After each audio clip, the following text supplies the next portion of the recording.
All right. Great. So I'll introduce Ethan. Ethan Woodyard earned his bachelor's degree in wildlife, fisheries, and aquaculture at Mississippi State University. During his undergraduate training, Ethan worked in the parasitology lab of the late Dr. Linda Pote and now Dr. Thomas Roser, where he gained extensive research experience with projects focusing on parasites of wildlife and farm-raised catfish. Ethan is currently a second-year graduate student working under the direction of Dr. Matt Griffin at Mississippi State University's College of Veterinary Medicine, where his research is focused on myxozoan parasites affecting catfish aquaculture in the southeastern United States. And we're going to hear a lot more about that right now. So Ethan, go ahead and take it away. Thanks for the introduction, Dr. Phelps. I don't see a lot of webcams on, so if I have jokes in my presentation, I'm just going to assume that I'm hilarious and everyone is reacting appropriately. Sorry, let me go back. Okay, so I'm here to talk about Henneguya post-exilis from channel catfish in catfish production ponds, and also offer some commentary on the respective utilities of 18S, 28S, and EF2 regions for phylogenetic inference from myxozoans.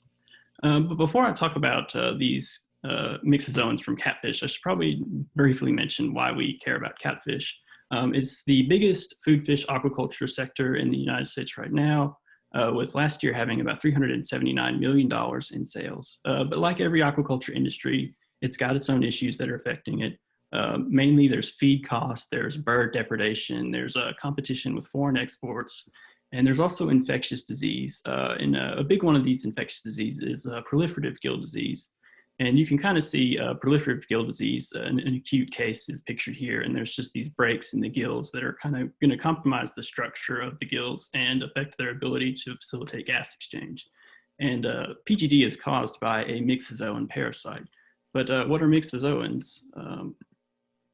It's a diverse group of parasitic this number is going up all the time, but the last time somebody bothered to tabulate it, it was about 2,000 described species. Most of these have fish intermediate hosts, and there's morbidity and mortality associated with the infection in the fish host for the species where we've studied it. But there's also a lot of species where we just don't necessarily know what pathology, if any, is associated with infection. But the reason this is a big deal in these aquaculture systems is there's not really effective vaccines to prevent infection with myxozoans, and there's not really effective treatments for food fish. So the control of these myxozoan parasites is often focused on breaking the life cycle, but it's important to understand how those life cycles work. So as I mentioned, there's a fish intermediate host, and that's where the parasite divisible stage that's released into the water. It drops down to the sediment where it's ingested by an annelid host, and then sexual reproduction of the parasite occurs in an annelid host, and then these actinospore stages are released into the water column where they come into contact with fish, and that completes the life cycle. But that's not quite what happens with a PGD outbreak with Henneguya ictaluri in a production system. You do have this oligocete host, and it's releasing these actinospores into the water column, and they are contacting fish. But because there's the fish and the worms are both at such high densities in these systems, the fish are just getting hit with a high number of these actinospores over an extended period of time. And rather than completing the life cycle, there's actually a hyperplastic immune response, excuse me, in the gills. And basically the gills swell up and the surface area is reduced, and they're no longer able to facilitate gas exchange. And then there's morbidity and mortality associated with the hypoxia that results from this. And that results in some pretty significant losses in these ponds, and you end up with a pond that looks like this. Now, there's been some recent research at Mississippi State that's shown that a hybrid of blue and channel catfish is refractory to infection with PGD. So this is one of the characteristics that's kind of causing the industry to shift a little bit towards more reliance on hybrids. So that's the end of the story, right? Just use hybrids and we won't have any more Henneguya problems. Well, not quite. There's still a lot of Henneguya species that infect catfish that we don't necessarily know what, if any, disease processes are associated with them. And there's still a few things that we need to work out with Henneguya ictaluri. And one of those things is these two actinospore types. And on the left, you see this is the actinospore for Henneguya ictaluri. We know that this causes proliferative gill disease.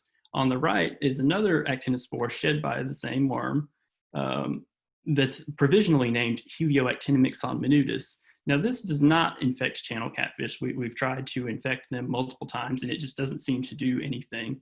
And you might be wondering, why is this a problem? There's lots of potential fish hosts in these systems. There's probably a lot of actinospores that don't infect channel catfish. Well, the issue is that these two spore types are 100% identical at the 18S ribosomal region, and that is the region that we use to identify myxozoans to species level. So if somebody told me that they had observed this, my first thought would be somebody's mixed up their tubes. And that would be a fair assumption, but we've actually seen this multiple times, and I do want to point out we're not the first ones to see this. This has actually been observed by Hallett et al. Back in 2002, where they saw the same thing. There's these two morphologically distinct actinospores that are 100% identical at 18S. So I think this is something real and something that's worth looking into. And maybe there's other genes besides 18S that we could use to separate myxozoan species. That's kind of where my work comes in. I started out by looking at the most commonly used markers for identifying myxozoans and doing phylogeny with them. And those are the 18S, the 28S, and the EF2. Now, as I mentioned, the 18S is like the de facto diagnostic marker used to describe myxozoan species. There's also the 28S marker that sees some use, but not quite as much. But for both of these, the 18S and the 28S, there's a lot of primers available. There's tons of data available. So sequencing these, it's pretty straightforward. But the EF2 marker is a bit different story. It's only mentioned in a handful of papers, and they're mostly just using that data to validate phylogenies generated from 18S and 28S. Excuse me. And there's only a handful of primers available for doing that. And these primers, the main ones that are used are the A1 and A2 set. And these are highly degenerate primers that were designed to amplify EF2 from species ranging from Giardia to humans. So they're highly degenerate primers. And if you don't work with degenerate primers a lot, just a brief refresher, each one of these ambiguous bases means that the primers, if synthesized, have to include a primer. Excuse me 1 second. Okay, that is encoded for by this ambiguous base. So for example, this first N in the A1 primer means that you have to have a primer that has A, a C, a T, and a G at that site. So for each one of these N's, we're having a 4-fold increase in the number of primers. And that's how you end up with this crazy number of primers that are included in this set. And when you combine them for endpoint PCR, you end up with almost 17 million possible primer combinations, which results in a lot of non-specific amplification and some pretty poor yields for PCR. So when I first started out trying to work with these, I did a lot to try to optimize the protocols for the A1, A2 set. And if I did just the right combination of template-specific gradient PCRs, hemi-nested touchdown PCRs, and all of that, sometimes I would get good results, but often I would get a beautiful chromatogram like this, which I mean, I guess is maybe aesthetically pleasing, but as a sort of commentary on the struggles of research. But as far as scientific data, it's pretty useless.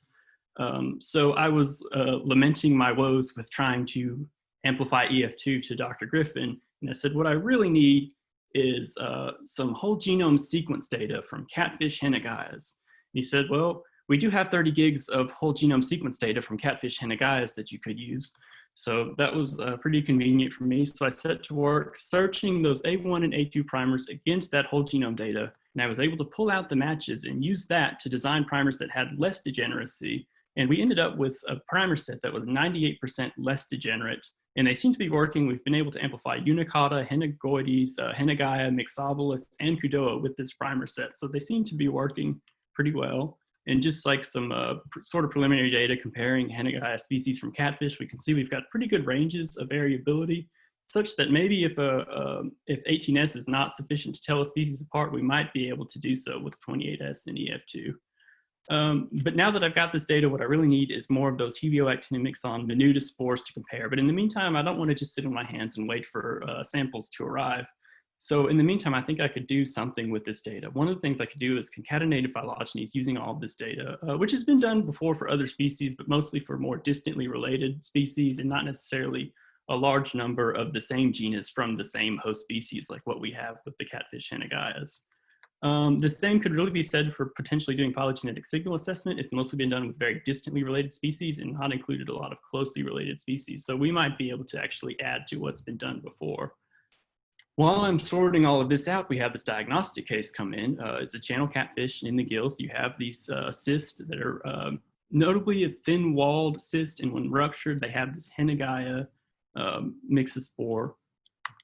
And the myxospore is morphologically consistent with a previous account of Henneguya post-exilis. You can see our line drawings of them compared with those from the original description. And we also have all these morphometric data that are all consistent with the original description. And just FYI, those are the measurements. It's pretty standard stuff for describing a Henneguya myxospore. And I also briefly want to draw your attention to these polar capsule filaments. This is kind of a difficult feature to see, but it's morphologically informative, but it's very hard to see even with DIC microscopy at 100x under oil. But Dr. Stillo over at UGA has actually done some TEM on the myxospores and sectioned through these polar capsules. And you can see very unambiguously that we have the coils in the polar filament. So I'm excited to have that data added. In the histological examination, again, I'm comfortable saying that these images are beautiful because I did not take them. This is done by Drs. Stillwell and Camus over at UGA. And I don't want to dwell too much on the path because I'm more of a parasite guy. I don't want to, this isn't my wheelhouse, but what I do want to point out is that even in these early development of the Plasmodia and in the mature Plasmodia with mature myxospores, you see there's a host response happening here that is consistent with what was in the original description of Henneguya post-exilis. As far as sequencing, there's not any matches, but we're going to go ahead and do phylogeny. So I align my sequences with the Prank MSA algorithm. And then I also check the quality of my alignments with a program called AliGroove. And what it does is it makes these pairwise comparisons basically to check for uncertainty in the alignments. And what this key is basically showing is that the darker blue is higher quality. There's more certainty in the alignments, and the darker red is cause for concern. The 18S and the 28S look good. There's a little bit of issue here with the EF2, but it's with this Budenbrachia, this genus that we're not really concerned with. We're mostly concerned here with these Henneguyas, and you can see they all look pretty good. So we go ahead and concatenate these sequencing data. And if you don't do a lot of concatenated phylogenies, basically that's just we are taking the sequences from all of these regions for each species and combining them together so that we can leverage data from multiple markers for hopefully a more robust phylogenetic analysis. And that outputs this file that we can then use for our phylogenetic analysis. I also want to draw attention to something else that this 2-matrix program does for us. You can see one of these alignments, there's about 1,200 base pairs included, but then there's all these gaps. And the typical way to go about doing this is we just discard the gaps because Bayesian inference and maximum likelihood phylogenetic algorithms are not equipped to handle these gaps. But what 2-matrix does for us is if you look closely at the file it makes for our phylogeny, you can see that it has made partitions of the nucleotides, but it's also made partitions that incorporate this gap data as binary characters that Mr. Bayes can use. So we're just really trying to leverage as much data as we possibly can for our phylogeny. So when we actually run that analysis, we get a phylogenetic tree that has pretty good statistical support. It's like 100% for the ones that we're interested in. It's these catfish Henneguyas that are grouping together very robustly. And if we format that tree using Fig Tree and Mesquite as shown here, then we can upload that to the PhyDesign web server. And that's what actually is going to do our phylogenetic signal analysis. And it's going to output a figure like this. And you see at the top, it's just that tree. It's the same one from before, but the branches have just been transformed as a cladogram. And then below that, there's these curves showing the relative contribution of each of these regions to the phylogeny, to this phylogeny. And then here on the right, it's just kind of an expanded version of that. And you can see that together, the 18S and the 28S are contributing about 90% of the phylogenetic signal to this tree, whereas the EF2 is around 12%. But I do want to point out this is kind of a limited data set because we're only able to use species that have data for all 3 of these regions. And with the species that we've added, this is only like 30 taxa, but you might recall earlier, I mentioned the 18S and the 28S have a lot more data available. So we could maybe do the same analysis with a less restricted data set by just not including the EF2. And if I do that, you can see here that we have a lot more taxa that we're able to include, and the alignment quality is still pretty good. If we do another concatenated phylogeny with the 18S and 28S, we get the same topology. You can see the support is a little bit lower, but I would not say it's alarmingly so. Like, none of these values I would normally exclude. But you can see that we can include a lot more taxa in this tree. And if we do the signal assessment on this again, you can see that the 18S and the 28S are pretty comparable in what they are able to provide as far as phylogenetic signal. So what I would conclude from this is that the 28S most likely and the EF2 possibly are highly underutilized in myxozoan phylogenies. As far as the myxospores we recovered from that diagnostic case, they were both histopathologically and morphologically consistent with the description of Henneguya exilis. We also generated novel 28S and EF2 data for the Henneguya post-exilis. And as far as matches to existing data, the 18S matches an unpublished Henneguya SPA from, I think, channel Catfish in China, but there's no publication or morphological data provided with the sequence for us to compare to. We also provided the first 28S and EF2 data for the genus Hennegoides, and novel 28S and EF2 data for Mixobolus, Henneguya, Hennegoides, and Unicauda. Where I'm hoping to go with this work in the future is just to continue to sequence the 18S, 28S, and EF2 for myxozoan species as they're encountered. And just as an example of as they're encountered, these are 2 novel species that we found, I think in the last 3 weeks, that we're in the process of molecularly characterizing and doing morphological descriptions as well. And I also want to look at the utility of some other regions besides just the ones that are most commonly used. There's several other regions that have been used in a smaller number of studies, but I want to look at those too because they might be useful for the questions we're trying to answer here. I've also been doing some work with trying to replicate these life cycles in the lab. Here, these are some gills that are just loaded up with Henneguya exilis. And what we're doing is we rupture these cysts and we create an inoculum of the Henneguya myxospores. We subsample that for morphological and molecular characterization, and the rest we just put on these Dero cultures.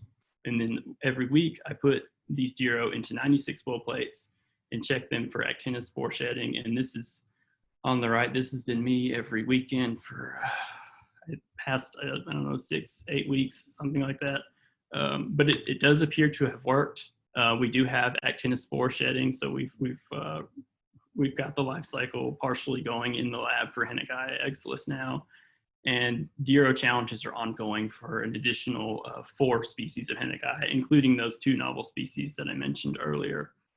And what we're doing with these actinospores is we're also experimentally infecting fish with them to try to prove that the actinospores that we produced from the Dero are viable and they're able to infect fish.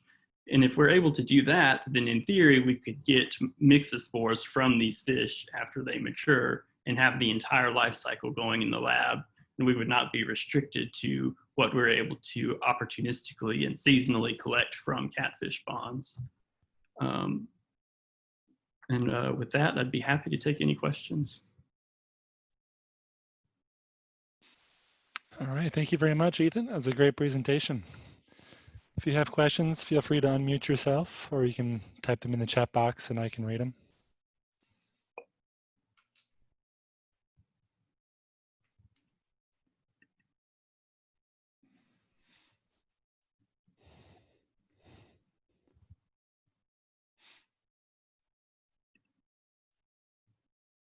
Ethan, this is Tom Locke from Michigan State. How are you?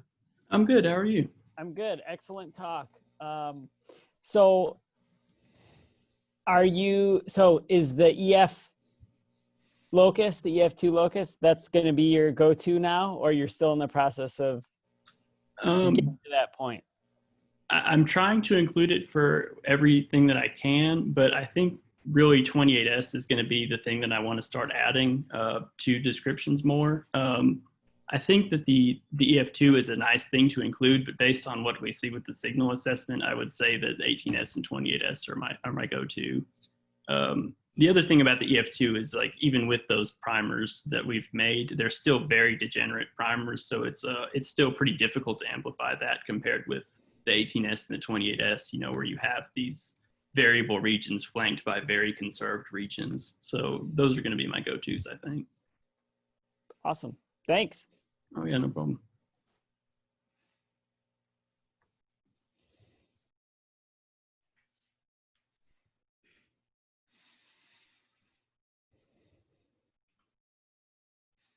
Hey, Ethan, this is John Drunden. Hey, great talk. I really liked it. Is there a way to, I mean, can you use this to, like, know the geographical range of all these different organisms, or is that? I'm not sure that the markers that we have here would have the resolution to do that, but I think that has been done more with like ITS1, and that's probably one of the markers that would be more suited to do that. But as far as variability within these markers, I haven't seen enough that I think we would be able to determine that. Okay, all right, thanks. Oh yeah, no problem.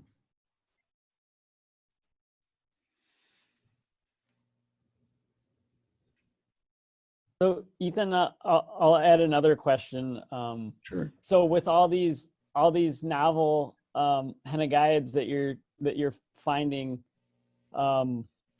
what's the best approach? I mean, is your gut feeling? Do you think that some of these are really contributing just as much to losses as ictaluri is, or too early to say? I mean, I think it's a similar situation with the flavos that, you know, it can be daunting to try and figure out the contributions of all these different organisms. So just looking for your gut instinct on the ever-growing body of Henneguyaids. Right. I think the diversity probably is underrepresented, and I think that if species have kind of reached this stage where, like, they're well known enough that anybody sees one that looks remotely like it and they say, oh, it's that one. And there's not like a lot of work that goes into making sure that it's really, you know, H. exilis or H. ictaluri. So I think that maybe we've just attributed disease to a small number of species when there's actually a large number of species that are each contributing to what we see, especially from some of these older accounts that don't have, you know, any molecular data to verify species identity. I think that's probably something that's happened.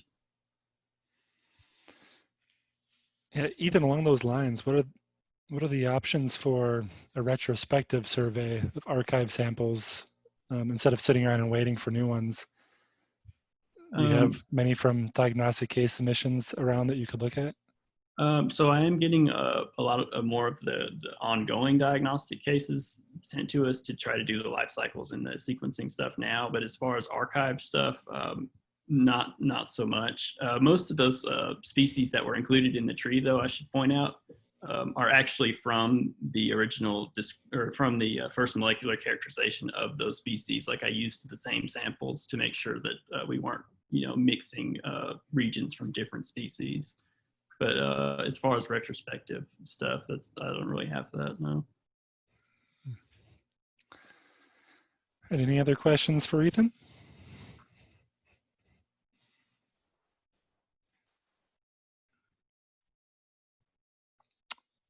All righty, well, thank you very much. Sorry, that's a comment for me. Thank you very much, Ethan. Appreciate the presentation. All right, thank you all. Let's see.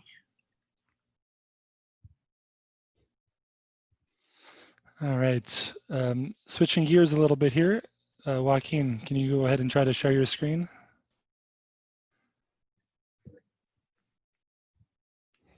Hi, Nick. I'm not really sure if I'm still host because I have to leave the room.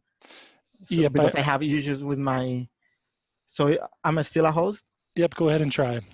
Okay, thanks.